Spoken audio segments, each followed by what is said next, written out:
What happens when someone tries to stop a warrior from fulfilling his sacred duty? Lieutenant Marcus Collins made a promise to bring his brother home. The airline tried to break that promise.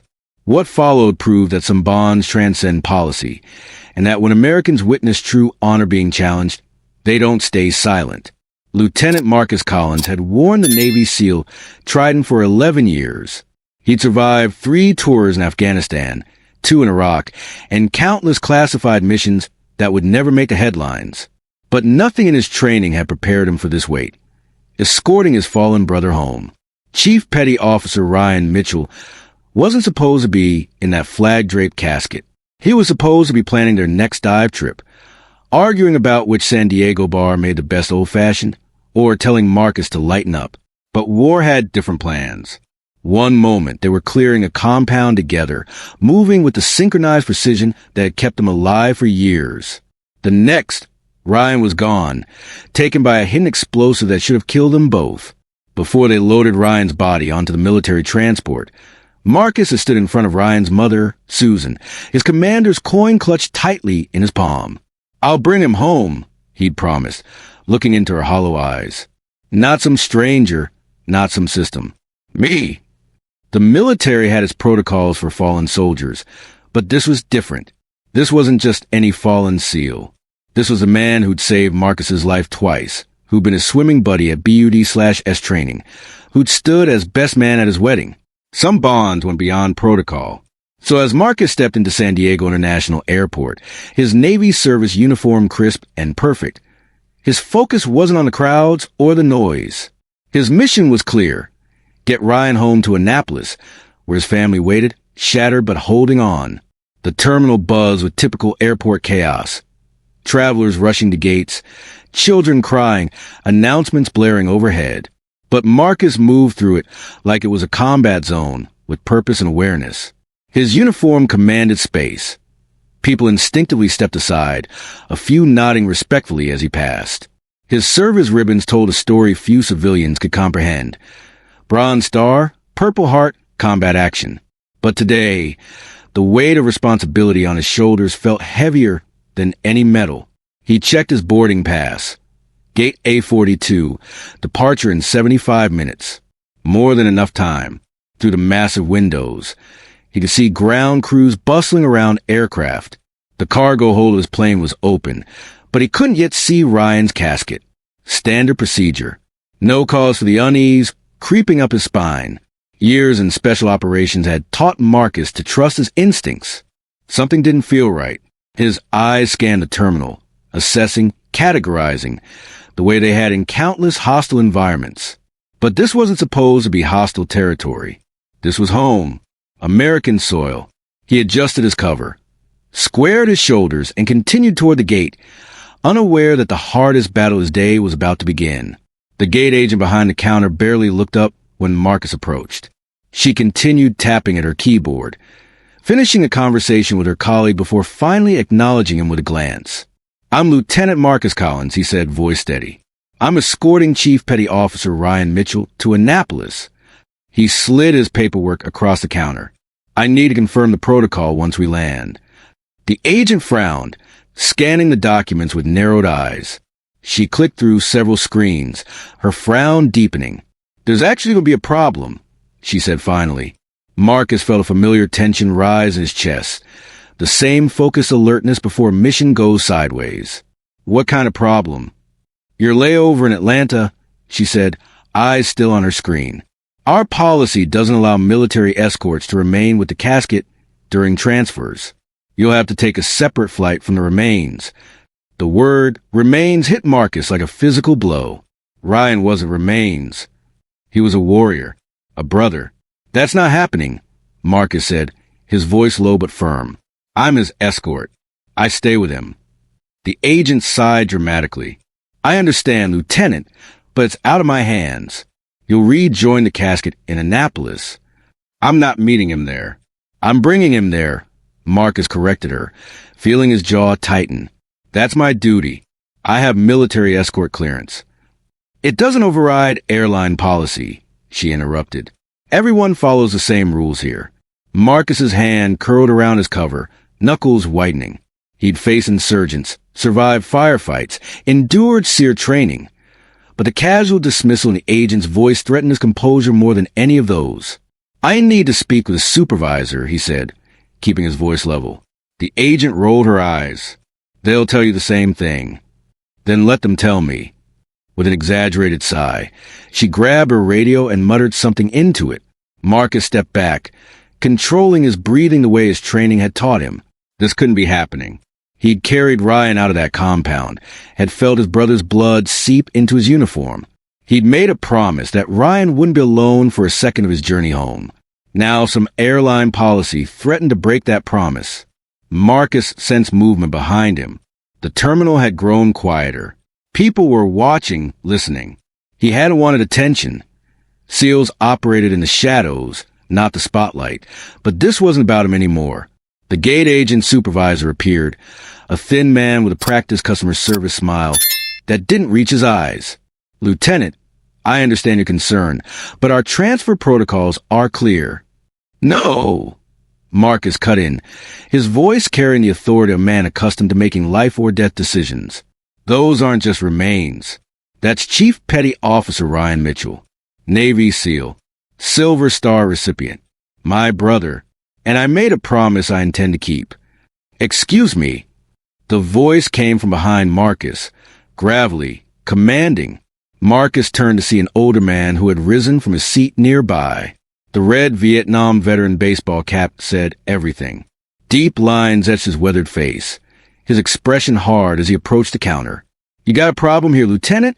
he asked, eyes never leaving Marcus. "Yes, sir. They won't let me stay with my fallen brother during the transfer." The veteran's jaw tightened. He turned to the airline employees, standing taller despite his age. "That's unacceptable." "Sir, this is an airline policy," the supervisor began. "No," a woman's voice interrupted. She stood from her seat, clutching a folded American flag against her chest like it was keeping her upright. "My husband died in Afghanistan." Her voice quivered but remained firm. "When they brought him home, his team leader stayed with him every step of the way. Do you have any idea what that meant to me? To our children?" She stepped closer, the flag pressed against her heart. "You don't separate a fallen warrior from their escort. You just don't." The supervisor's expression wavered, but before he could respond, the terminal erupted. "Let him do his job," someone called out. "Have some respect," added another. A businessman in an expensive suit approached the counter. "I fly over 100,000 miles every year. I've seen airlines bend over backward for celebrities, for people who complain about legroom. You're telling me you can't make an exception for this?" More passengers gathered. Some veterans, some civilians. All Americans unified by something deeper than politics or differences. The Vietnam veteran moved beside Marcus, standing shoulder to shoulder. "This means something to people like me," he said, loud enough for everyone to hear. "To people like her." He gestured to the widow. "And to every damn American who understands sacrifice." The supervisor's face flushed as the crowd grew. Phones were out now, not just recording, but dialing. One passenger was on the phone with a local news station. Another claimed to be calling a senator's office. "Look," the supervisor said, voice lowered, "I understand the sentiment, but there are regulations." "I'll give him my seat," the businessman interrupted, sliding his boarding pass across the counter. "First class, 2D. Direct flight, no transfers. Problem solved." A murmur of approval rippled through the growing crowd. The gate agent and supervisor exchanged nervous glances. The situation was spiraling beyond their control. "Sir, that doesn't address the issue of the escort staying with." "Then change the issue," a woman in scrubs cut in. "Find a solution. That's your job, isn't it?" The crowd had swelled over 30 people now, forming a semicircle around the gate desk. What had started as one man stand was becoming a movement. An older couple approached Marcus. The man, wearing a faded Navy cap, spoke softly. "Our son serves in the 75th Ranger Regiment. We want someone like you bringing him home if—" His voice trailed off, his wife squeezing his hand. Marcus nodded his understanding, unable to speak past the tightness in his throat. The businessman hadn't moved from the counter. "I'm not boarding until this is resolved," he announced. "And I suspect I'm not the only one." Nods and murmurs of agreement spread through the crowd. The supervisor was on his phone now, speaking rapidly, eyes darting across the terminal. The news was spreading to other gates. More veterans, more military families arriving to stand with Marcus. The collective will of ordinary Americans was becoming an unmovable force against bureaucratic obstruction. The intercom crackled to life, cutting through the tension. "This is your captain speaking. Can Lieutenant Collins please come to the podium?" The terminal fell silent. Marcus felt every eye turn to him. He hadn't wanted this attention, this spectacle. He'd only wanted to keep his promise. The supervisor looked almost relieved as he gestured toward the desk. "The captain wants to speak with you." Marcus stepped forward, feeling the weight of the moment. Had the pilot been monitoring the situation, or had word reached the cockpit through other channels? He approached the counter, standing at parade rest, feet shoulder-width apart, hands clasped behind his back, the posture so ingrained he assumed it without thought. A moment later, a man emerged from the jetway. His captain's uniform was impeccable, for gold stripes on each sleeve, airline wings gleaming on his chest. He was tall, with salt and pepper hair, and the confident bearing of a man accustomed to command. But it wasn't his appearance that caught Marcus's attention. It was a small pin on his lapel. Navy wings. This wasn't just a commercial pilot. The captain approached Marcus and extended his hand. "Lieutenant Collins." "Captain," Marcus replied, his grip firm. The older man nodded, then turned toward the airline staff. His expression remained neutral, but his voice carried the unmistakable tone of someone who expected his orders to be followed. "This SEAL is staying with his brother, every step of the way." The supervisor stepped forward, flustered. "Captain, I was just explaining that our transfer protocol doesn't allow." "I know what our protocol says," the captain interrupted calmly. "I also know we've made exceptions before, and I'm making one now. Sir, I need approval from—" "You have it," the captain said. "I've already spoken with operations control. They'll make the necessary arrangements." A ripple of approval moved through the crowd. The Vietnam veteran nodded in satisfaction. The widow wiped tears from her eyes. Marcus stood motionless, processing the sudden shift. He'd been prepared to fight this battle all the way to the airline CEO if necessary. Now, unexpectedly, the path was clear. The captain turned back to Marcus. "Lieutenant, you have my word. Chief Mitchell will not leave your sight during this journey." "Thank you, sir," Marcus said, the words inadequate for the relief flooding through him. The captain gestured to the wings on his uniform. "Naval Aviator, 1985 to 1999. We take care of our own." The supervisor retreated to his computer, typing rapidly. But Marcus caught the flash of resentment in the gate agent's eyes. The battle might be won, but not everyone had surrendered. "Your seat assignment has been changed," she said moments later, not looking up. "You were in 12B. You've been moved to 32E. Last row, middle seat." The pettiness of the retaliation hung in the air. The businessman who had offered his first-class seat stepped forward again. "Actually," he said, sliding his boarding pass across the counter again, "he's in 2D now, first class." The captain nodded his approval. "Make it happen," he said to the agent, his tone leaving no room for argument. The agent's lips thinned, but she made the change without further comment. Marcus boarded the aircraft ahead of other passengers, following a flight attendant who had been briefed on the situation. As he settled into a first-class seat, a luxury he'd never experienced, he felt the weight of the day pressing down on him. He hadn't slept in 36 hours. The mission, Ryan's death, the transport arrangements, the confrontation at the gate, it all crashed down at once. He closed his eyes briefly, centering himself. The plane filled gradually. The Vietnam veteran nodded to him as he passed by. The widow smiled softly. The businessman patted his shoulder before continuing to his reassigned seat in coach. Just before the doors closed, the captain emerged from the cockpit and walked to the center of the first-class cabin. He tapped the overhead speaker button. "Ladies and gentlemen, before we depart, I'd like to take a moment of your time." The cabin quieted. On board with us today is Lieutenant Marcus Collins of the United States Navy SEALs. He gestured toward Marcus. Lieutenant Collins is escorting Chief Petty Officer Ryan Mitchell home to his family.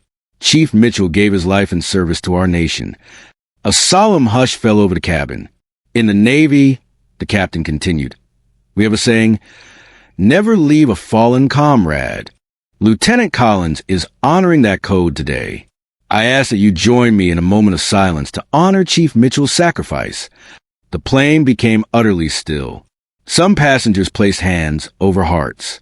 Others closed their eyes. The Vietnam veteran and coach stood at attention. After the moment passed, the captain nodded to Marcus, one warrior to another, before returning to the cockpit. The plane touched down in Annapolis as evening fell. Marcus watched through the window as ground crew approached with solemn precision. The captain had arranged for Ryan to be unloaded first, with dignity and honor. As Marcus stepped onto the jetway, the flight attendant pressed something into his hand, a set of captain's wings. He wanted you to have these, she said softly. Said you earned them today.